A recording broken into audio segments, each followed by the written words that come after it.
Monsieur, content de vous retrouver à l'heure du journal. Les titres, bienvenue. Les locaux du marché binational de Dahbon ont été partiellement incendiés tôt mercredi à quelques heures de la réouverture de la frontière. Le collectif 4 décembre appelle au maintien de la fermeture de la Ligue frontalière de Ouanaminthe en dépit de la réouverture de celle de Dahbon par la République dominicaine. Toutefois, il préconise la recherche d'une solution urgente aux différends entre les deux pays. Les déplacés de Carrefour-Feuille réclament toujours l'accompagnement du gouvernement en vue de libérer les locaux des établissements scolaires et permettre aux élèves de reprendre leurs activités. Des élèves déplacés qui n'arrivent pas à reprendre le chemin de l'école s'insurgent contre la passivité des autorités face à leur situation. Commémoration mercredi de la Journée internationale de la fille autour du thème Génération numérique, notre génération. Autre commémoration, c'est celle de la Journée mondiale de la santé mentale le 10 octobre sous le thème La santé mentale est un droit humain universel. Restez avec nous pour le développement. Si vous jugez que cette vidéo est intéressante, n'hésitez pas à liker et partager la vidéo. Et surtout, n'oubliez pas de vous abonner à cette chaîne et activer la cloche de notification pour ne pas louper aucune de nos vidéos. Madame, Monsieur, de retour, comme annoncé en titre, les locaux du marché binational de Dahbon ont été partiellement incendiés tôt mercredi à quelques heures de la réouverture de la frontière. Plusieurs municipalités ont dépêché des sapeurs-pompiers sur les lieux en vue de circonscrire l'incendie. Les espaces où s'affairaient des commerçants haïtiens et dominicains ont été ravagés par les flammes. Selon l'Association des commerçants du Nord-Est, les pertes sont énormes pour les petits entrepreneurs haïtiens, soulignant que le gouvernement dominicain avait décidé d'ouvrir plusieurs couloirs commerciaux, notamment à Dahbon, dans l'optique d'exporter uniquement des produits alimentaires et des médicaments. Le collectif 4 décembre se dit interpellé par la décision du président dominicain d'aménager un couloir humanitaire autorisant uniquement le passage des produits alimentaires et commerciaux dominicains vers Haïti. Pour cette structure, une telle démarche ne reflète aucun caractère humanitaire. Elle viserait à calmer les entrepreneurs dominicains effrayés par les pertes encourues à cause de l'impossibilité d'écouler leurs produits sur le marché haïtien. L'organisation se prononce pour une solution immédiate et durable à cette situation qui fragilise les relations entre les deux pays. Elle préconise la fermeture immédiate de la frontière du côté d'Haïti dès que celle de la République dominicaine aura été ouverte en tout ou partie. Agents de l'unité anti-gang de la police UTAG ont abattu mardi 3 membres présumés du gang 400 Marozo sur la route nationale numéro 3, a indiqué la PNH dans un communiqué. 2 armes ont été également récupérées au cours de cette opération menée à l'aide de 2 blindés à Desponos. Les caïds ont été tués dans des affrontements selon l'institution policière. Sachez aussi qu'une nouvelle attaque attribuée au gang Crasé-Barrière de Vitelhomme Innocent mardi matin s'est soldée par la mort d'un résident de la montagne Bellevue à Pétionville. Un blessé a été également recensé. Les déplacés de Carrefour-Feuille sont toujours dans l'attente d'une assistance de la part du gouvernement en vue de pouvoir se retirer des locaux des établissements scolaires qui leur servent d'abri provisoire. Selon eux, le ministère de l'Éducation nationale leur avait accordé jusqu'au 10 octobre pour vider les lieux. Toutefois, ils affirment n'avoir obtenu aucun accompagnement pour se reloger et permettre aux élèves qui fréquentent ces écoles de pouvoir reprendre leurs activités. Ces citoyens affirment avoir perdu tous leurs biens lors des attaques des gangs criminels à Carrefour-Feuille et ne sont pas encore disposés à y retourner en raison de la tension qui reste palpable. On les écoute au micro de Yasmine Sanon et Max Rouni Orissa. L'esprit maniga bakanik choisi le dit la besoin local le 10.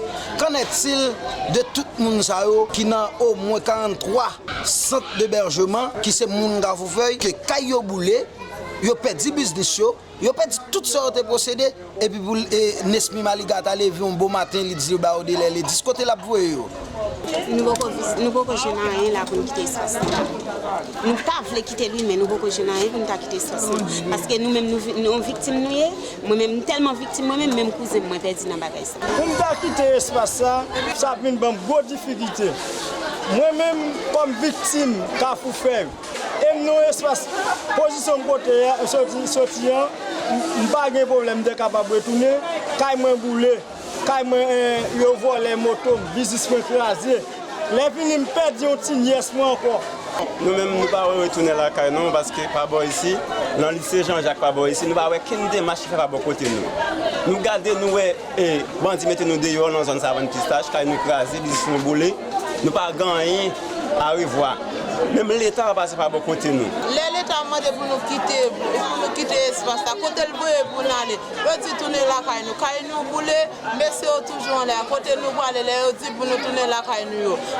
Là, peut-être nous doit être bon petit monde ça, mais nous pas nous et notre maman et notre papa. Commerce nous boule, nous pas gagner non mais. Par ailleurs, ces déplacés internes soulignent que la dégradation de la situation sécuritaire demeure la principale préoccupation de la majorité de la population.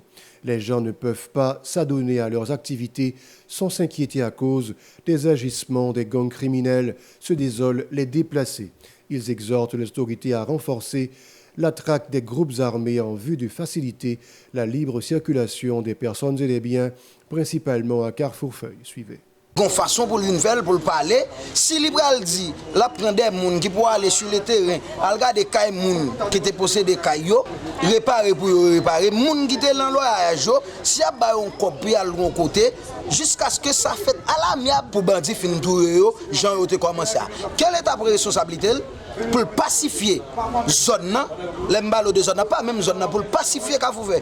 Quelle est ta responsabilité pour pacifier le pays, pour tout le monde vivre dans le monde. D'ici, ça veut dire pas qu'on bon la paix vrai.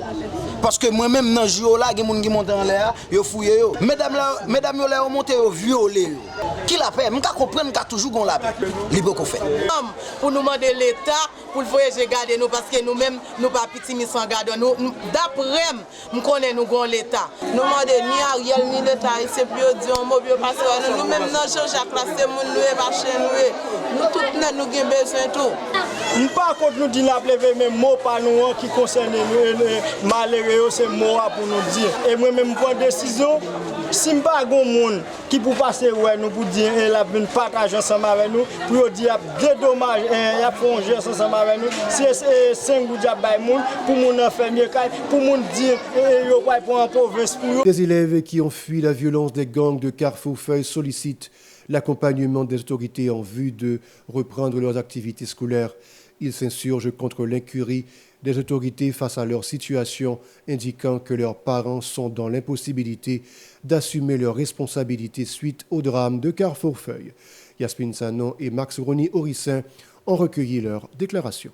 Mais l'école a ouvert, je n'ai pas 5 gouttes, 10 gouttes, je n'ai pas aucun monde qui décide, qui dit bon, je ne la retirer citoyen, mais qui ça la permet que ça ne pas faire. Personne. Nous n'avons pas fait ça. À qui ça ne pas le faire. Tout le bagage est nous voulons. Actuellement, il y a un peu de nous qui commencé à préparer pour petit. Ça a acheté valises, souliers, uniformes, tout le bagage, ça a été préparé, livres, tout boulé. À qui ça ne pas le faire. Oui, je comprends, il faut que l'école a ouvert, il faut que tout le monde aille à l'école. Parce que ici, il y a pas de monde qui à l'école. Ils ont bien aimé aller à l'école, mais ils n'ont pas de moyens pour aller à l'école. L'Office de la protection du citoyen et ses partenaires ont organisé mercredi une activité à Bourdon sur les conséquences de la violence sur la santé mentale des femmes et des filles en vue de marquer la Journée internationale de la fille.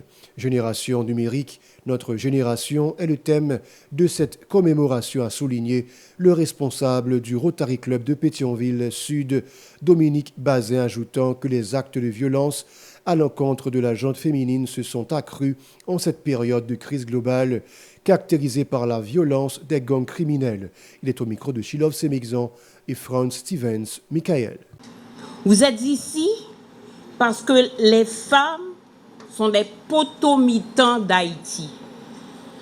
Vous êtes ici dans cette salle parce que vous devez élever la voix, vous devez élever le ton pour toutes celles qui ne peuvent pas se défendre, vos voisines, vos amis, les filles, les femmes de votre communauté, celles qui ne peuvent se défendre. le Rotary Club de Pétionville Sud appuie toutes les actions de l'OPC. Le pays a développé beaucoup de plaies ces jours-ci. Vous avez des gangs qui sont partout et qui vous guettent. Et qui guettent particulièrement les femmes, qui guettent les femmes seules en voiture, qui guettent les femmes qui circulent seules ou même pas seules. Alors je veux vous dire que vous n'êtes pas seuls. Pour sa part, la responsable de la structure dénommée Caravane des femmes pour le changement a indiqué que des femmes et des filles sont souvent dépressives du fait d'avoir été violentées. Elle prône notamment la sensibilisation de tous les acteurs à la problématique de la violence afin d'éradiquer ce mal qui ronge la société. Ses propos. Cette journée permet de reconnaître les droits des filles ainsi que les obstacles particuliers auxquels elles font face et se heurtent à travers le monde. Vous n'êtes pas sans savoir que la violence s'érige en tête de liste à l'empêchement de l'épanouissement des jeunes filles à travers le monde et en Haïti plus précisément. Malgré la présence de nombreux instruments juridiques nationaux et internationaux, comme la Convention internationale des droits de l'enfant, ratifiée par Haïti en 1994, la Convention sur l'élimination de toute forme de discrimination à l'égard des femmes, adoptée le 18 décembre 1979 par l'ONU. Au niveau national, nous avons la loi de 2003 relative à l'interdiction et à l'élimination de toute forme d'abus et de violence, de mauvais traitements à l'égard des enfants. Mesdames, Messieurs, voyons ensemble quelques incidences de la violence sur la santé mentale des jeunes filles. Et parmi ces effets, nous avons l'agressivité, difficulté à se concentrer, baisse de la productivité, dépression, pensée suicidaire, scarification et tant d'autres. La liste est longue et les effets sont néfastes pour les jeunes filles qui en subissent les conséquences. La santé mentale est un droit humain universel, tel est le thème retenu cette année pour la commémoration de la Journée mondiale de la santé mentale le 10 octobre. L'occasion pour la Fondation Zanmi Timoun d'alerter les instances concernées sur les problèmes psychologiques que confrontent les enfants. Selon les responsables de cette structure, la crise humanitaire engendrée par la violence des gangs criminels a impacté la santé mentale des enfants. Ces derniers, pour la plupart, sont séparés de leurs parents, réfugiés dans les abris temporaires pour échapper à la violence des bandits armés. Écoutons les explications de l'un des responsables de la dite fondation, Bernard Félix, lors d'un colloque à Pétionville. Il est au micro de Chilov Semexan et Marie-Carmel Auguste. Fondation Zanmi Timoun mettait ensemble avec Urban un regard sur les enfants d'Haïti. Donc c'est deux groupements ça qui mettaient ensemble pour nous capables de organiser et colloque ça sur santé mentale Timounio dans la journée mondiale santé mentale et que nous gagnons chaque 10 octobre dans chaque année que l'organisation Nations Unies alors ils mettaient date ça et de manière à ce que nous sommes capables de réfléchir sur ça. Nous avons un thème qui lui découvre journée ça pour nous-mêmes. Le thème, c'est les défis de la santé mentale des enfants en Haïti dans le contexte actuel, comprendre, prévenir, réagir. On a essayé de considérer ensemble les difficultés qui gagnent dans le pays depuis plus de 5 années. Depuis plus de 5 années, il y a divers problèmes que nous avons ensemble avec eux. Nous sommes capables de citer les problèmes d'insécurité qui sont ensemble avec gang qui a poussé Tribo et Pabo dans tout le pays. Et donc, gang ça a des impacts. Et fait ça a des impacts directs qui ont fait sur la santé mentale et Timounio parce que ça empêche que Timounio investit dans tout le potentiel dans l'activité que vous-même avez supposé gagner. Le problème gang là. Donc, ça c'est l'État qui peut garantir avec la société une sécurité qui est adaptée de manière à ce que Timounio est capable d'investir dans le plein potentiel que vous gagnez. De son côté, Jennifer Jean-Pierre se veut critique à l'encontre des autorités du fait de l'absence de politique visant à promouvoir la santé mentale des enfants. L'environnement sécuritaire et les actes de maltraitance dont ils sont souvent l'objet sont des facteurs propices au développement de troubles psychiques chez les enfants, a prévenu Jennifer Jean-Pierre. Ses propos. Pas plus que hier, pas plus tard que hier, il y a des amis qui travaillent dans une organisation côté que a rencontré un groupe Timon Solino.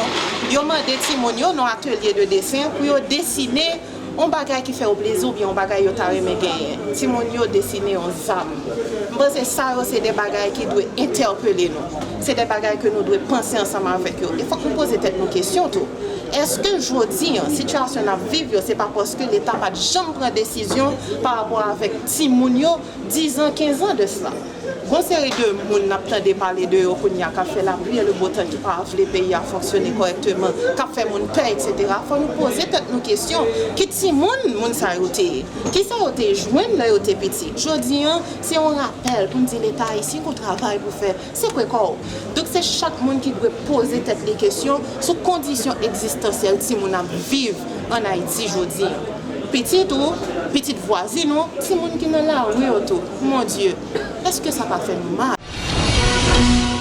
Voilà, c'est la fin du journal. Merci de l'avoir regardé. Restez avec nous pour la suite de la programmation.